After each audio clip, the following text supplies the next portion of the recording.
आता पहिली गोष्ट मी थोडं करेक्ट करतो, 3 प्रकारचे फिश असतात. ओके.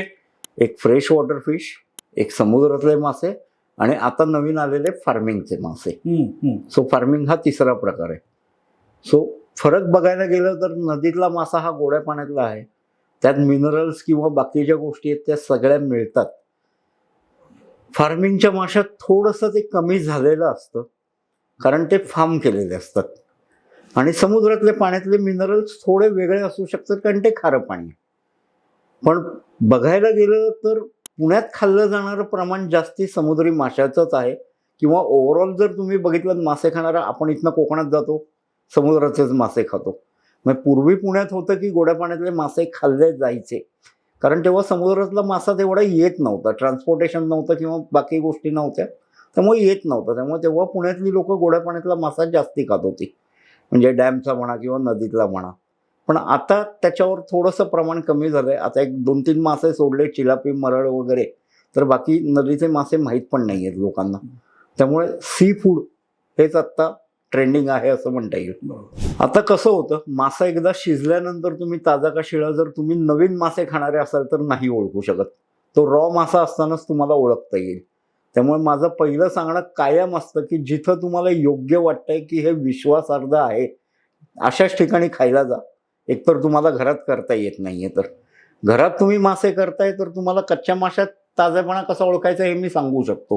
की माशाची स्किन चेक करायची, माशाचे कल्ले उघडून बघायचे, स्किन कडक लागली पाहिजे थोडीशी. म्हणजे पुण्यात आता 72 तास 48 तास ते 72 तास शिळाच मासा आहे बघायला गेलं तर.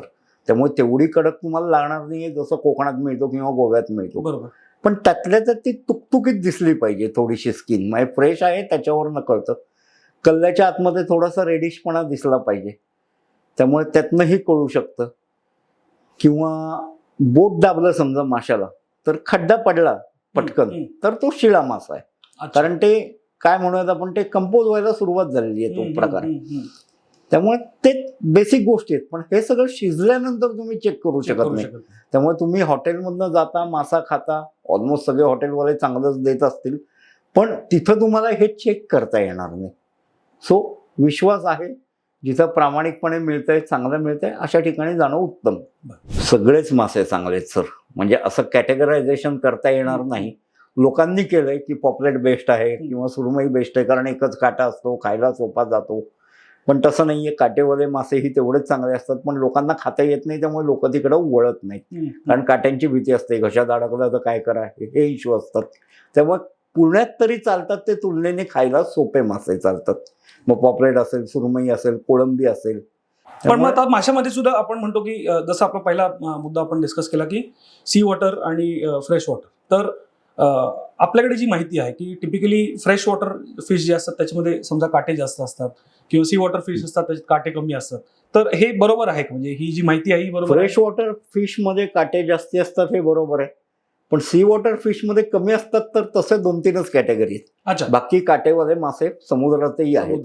ओके. त्यामुळे ते तितपत नाही म्हणता येणार, कारण एक 3-4 मासे सोडले की ज्यात कमी काटा आहे किंवा काढायला सोपा आहे.